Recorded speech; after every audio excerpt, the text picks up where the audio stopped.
Well, welcome back everybody. As you can see, I don't know if you can see that, hopefully you can, I'm not sure because I can't see where the, where the doodah is, but I stuck the little V hanger on there. I stuck the big V hanger on there. That little one goes right between, I know you can't see that, but there's 4 rivets there.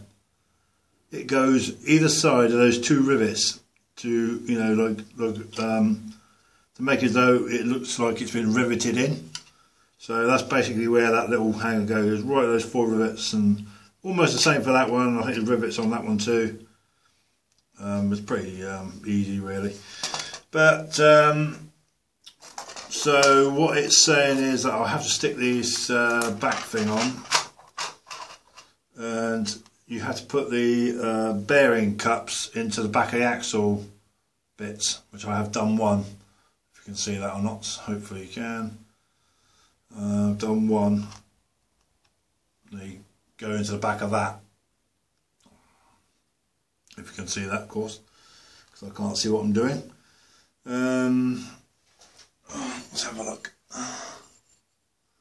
Let's come that way a bit more. Okay. So after putting that small V hanger on, which is, I've lost the thing. Can you believe it? I can't find. Oh, it's there, right in front of me. Part 7, that little V hanger is. So going to part 7, which is the small V hanger 7 is fitted immediately to its right of the, you know, the big hanger on one side only, to the right of the large V hanger 6, which is the large one. See diagram behind the 4 rivets on the sole bar, which is what I told you about. Attached to the chassis members moulding 5, which is that, the back underside. Where are we? Number 5, between the ends and sole bar backs 4, which is of course the sole bar here, and fit with the angled edges downward. So of course you have to make sure the angled edges, which I think is that side, that, because that's a flat bit obviously, so that fits flat against the wagon. Centimeters between sole bar backs 4 with angled edges downward. Push bearing cup 17 into axle backs 18. So which I've done, which is those silver doodahs. Oh, I've done one. There's 4 to do. So, but there's plenty of time for that. Into axle backs 18. Insert into W irons 20. W irons is, I think, these. Yeah, these are the W irons. There, these things there, what I call the axle things. And fit the wheels in, checking that they turn freely. Put a drop of super glue on the end of each bearing cup 17. Add the axle box, blah blah blah blah blah. So that's what we'll be doing, I think. So I'm going to stick this back on, make sure that's flat that side, pointy that side. So basically fit the flat bit in there, and it all fits snugly to us. All fits snugly in there. Everything's where it's supposed to be. Of course, the 2 long bits are right between the hook thing at the back, so you know where you've got it in right position or not. You can just sort of tell. So that, you know, goes onto there. Then you fit these little bearing cup things. Oh, that goes on that way, I think. So yeah, the pointy way out. Pointy way out. So all you're doing is basically making up the axle. So as you know, I have yet to stick the other side on to make the axle complete, but you can just do one stage at a time, you know, just read the instructions and think ahead all the time when doing this. So it says add glue, so I think you have to stick this in, but I'm not sure yet. I'm going to make sure because that doesn't move very freely in its thing there. So that is correct. But we have 4 of those to do. So we'll get those out. There they are, in this little bag here. There's the last 2. Axle backs we have already. So of course the axles will be facing inwards, so you push that stubby end into the back of it. So the pointy end is of the axle thing is facing outwards because it's so small. My fingers are struggling like hell. So I hate tiny things. Oh, it's so annoying. I think that's in. Yeah, I think you're only supposed to go as far as that, really. So it kind of sort of juts out. I think I might be wrong, but I'll check everything just to make sure. If not, I can always push them, try and push them back through. It's a nice sunny day today. We have blue sky. So if you're watching, no rain. Joy. There's another one. There's another one. Got one more to do. It's still cold, about 5 degrees, I think. Yeah, 4 or 5 C. So it's pretty chilly. Which is all good because I like the cold. So all good in the hood. And that I think is in. No, that's tiny. Tiny, tiny, tiny. There's like a hole cut in there, so I guess that maybe they're supposed to go all the way through and not just sort of halfway through. So I might have to poke them out yet. I might. I suppose you revert back to instructions, but that's not really that clear. Although I do have a wagon here.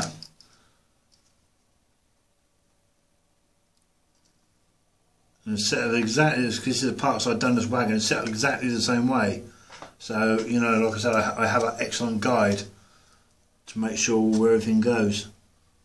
And that to me looks like you have to push those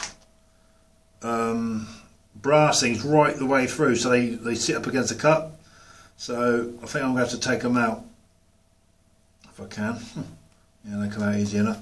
And make that hole bigger so they sort of sit snugly into that doodah. So I might have a drill, but I don't know, I'm not sure. I'm not sure, don't think I will. What's this? That's an angle job, I don't think that'll do it. No. I think maybe a knife, possibly. Pointy knife. Yeah. I mean, you could drill it out. If you've got a drill to fit those heads, you could probably drill that out exactly to fit that hole, but I don't think.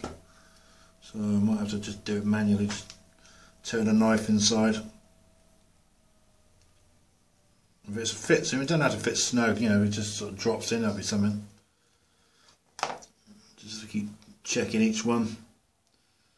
Of course, it's tomorrow's MRE Wednesday, so I have an MRE ready. I'll not tell you what it is, you'll have to check in tomorrow. Yeah, that's going down, just needs to be worked so it goes down. I'll flip that over as well. I'll open up that hole. Open it up. Both sides, I forgot you've got to do it both sides. No, you've got to get that thing to sit in that hole. Oh, damn, which one was that? Hopefully this one.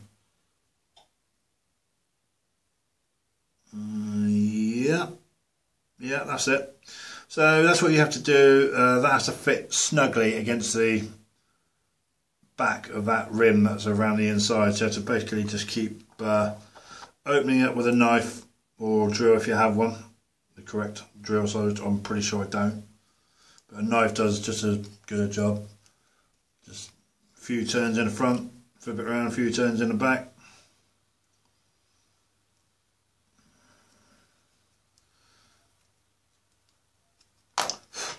That should fit snugly into the hole, he says.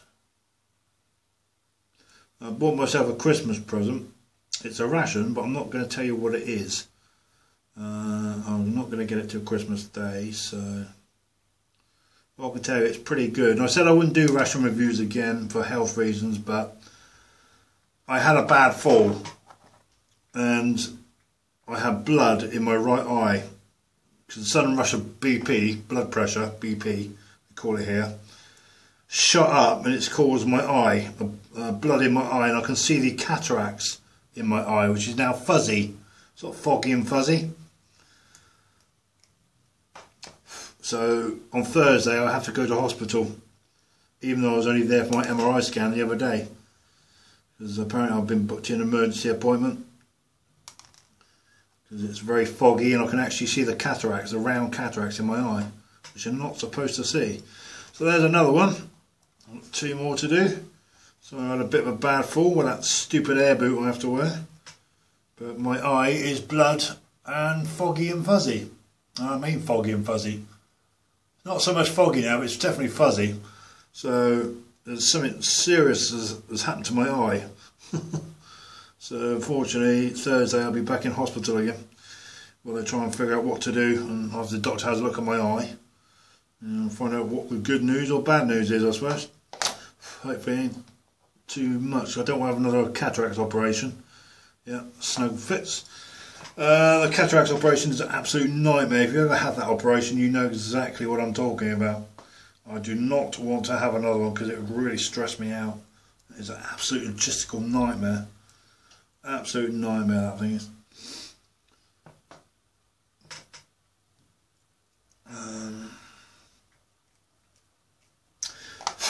Right, so that should be the last one, he says.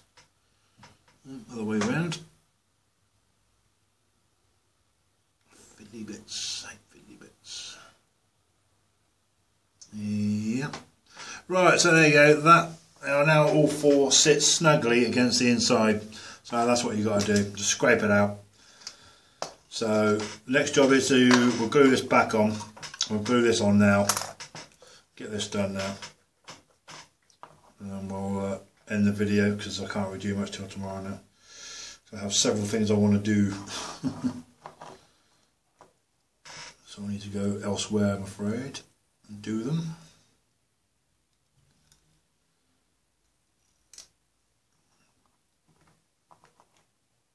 But thanks for all your likes and your comments on my other Russian video. I really do appreciate it, guys and girls. Thank you very much. That's awesome. And I'll do another one tomorrow. Some glue on the ends because we don't want that to come out.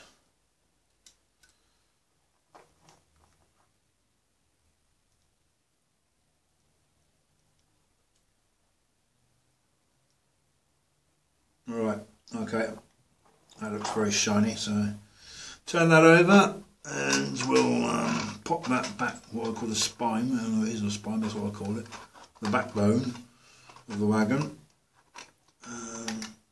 down there, and we'll use the other wagon as reference, make sure we've got it right,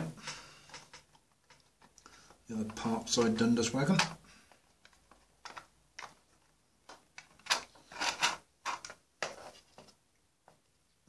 Slightly sticking up there, but I think I could probably sand that down to sit flat. It looks like it's sitting flat on the top, but I think it's just raised from the doodah before. Right, so that looks good to me. Smack bang, as you can see, is between the two bars there. Same at the back, same thing there, between the two bars, slightly raised up this end. But I can sand that down, it's doable, you can do that. You can do that. Right, so I'll pause the video. Right.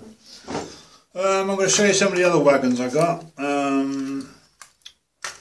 This does need gluing while I'm here, so I can actually do that now. I'm going to glue this roof on because it does need it. This is a British Railways van. We call a BR van, box van. Of course, Americans are like that. They're a lot longer and a lot bigger.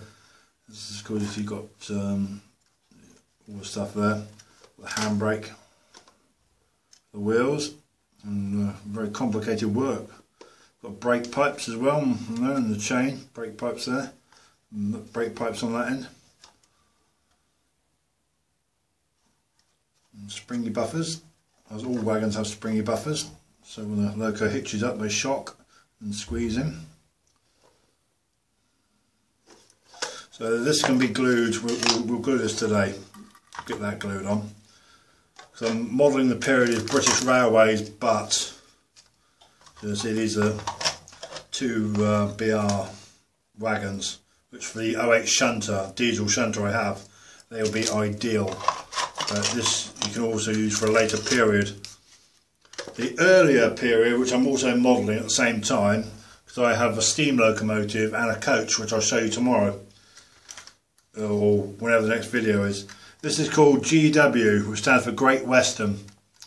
This was around in the early 1800s, so everything was, I forget what this is called, it's like a real dark grey. All the wagons are painted in dark grey. And some were light grey, but also depends what company it was and stuff like that. But this is a called a Spat and Winkle coupling. It's sort of like an automatic uncoupler. It's, I took the chain links out, but I might put them back. I might put them back yet. So I can't really decide. But this is called Great Western in the early 1800s, like I said. Then they went to Great Western Railway after that. Into sort of, I think it was the 20s and 30s and onwards. Well, then sort of stopped. So we've got, it would have been G, W, then R would have been there. GWR, Great Western Railway. Then we have same van, but this is the box van of the Great Western version, which needs a bit of work. Something I bought at a show. As you can tell, there's like a wooden floor there. It's like a real heavy weight, like lead weight to make it sort of scale like. That also needs a lot of work. I might have to repaint that entire lot yet and turn it into that basically. So all the stuff here will have to go. All that lovely work. So I can't match the paint. I tried. This is a real colour, which is that I think. So this lighter colour I can't do. Is, you know, I painted that. It don't look good now. So I made a right balls up on that. But I said this is Great Western again, early period Great Western for GWR, obviously.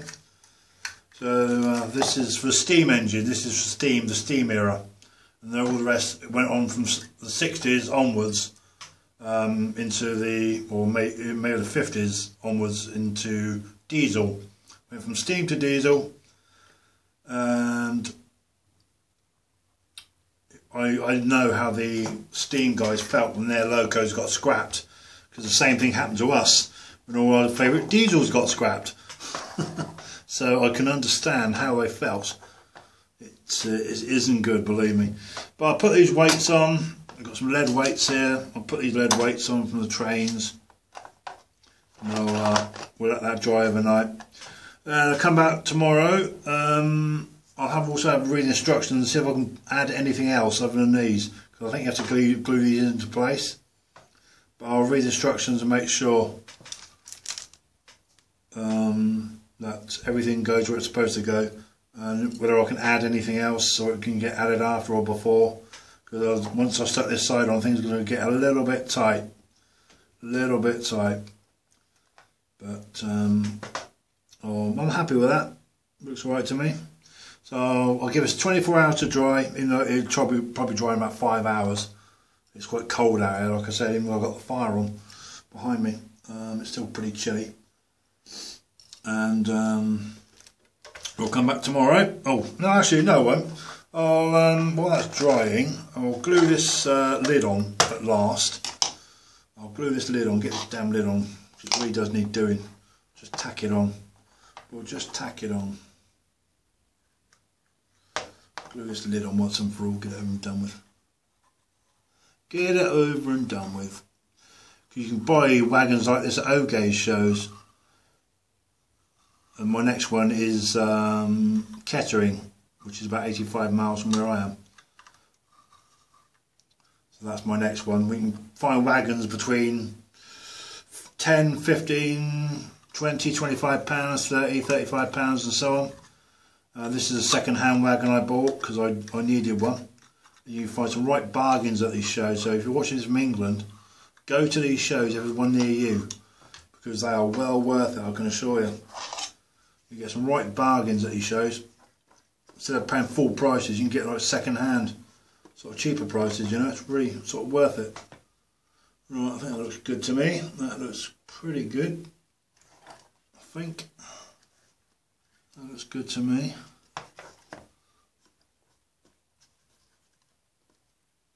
So I'll just leave that overnight. It'll dry within, I don't know, 5 minutes anyway, but I ain't got anything to do now, so that was perfect right to me. So there's the British Railway van. This is a GW early version. As you can see there, if you can see that, you know, almost the same, but not quite. Almost the same. That was a little bit damaged, I think. But you know, this is how it began. It began in the steam version, and went over to the diesel version. Well, they were used as well in the steam days, as well. You know, but that's the classic steam box van. We have anything inside, even gunpowder and bananas, and oh shit, the glue's pouring out. Oh man. Oh, damn it. That was clever. Not. Just lost some of the glue there. Not good at all. But anyway, so that's it from me today, guys. Thanks for watching. We're back tomorrow with an MRE. I'm not going to tell you what it is until it's you know, the video's done. I'm going to include something else that I'm working on right now as well, which is in this packet. I'll show you that tomorrow. Well, I still want to have a look at this, not have a proper look at it yet. So that's it for now. Oh, that fell off there. That fell off there. So we'll let that dry overnight. Then we'll come back tomorrow. Maybe tomorrow or the following day, because I'm in hospital Thursday, early in the morning ish. And hopefully I'll get back in time to do a review, if I can see, of course. If I can't see, then it'll be Friday. If not, it'll be Saturday. Right, thanks for watching, guys. Appreciate that. And that's where we are today. And I'll come back soon and we'll do the rest. Cheers for watching. Bye-bye for now.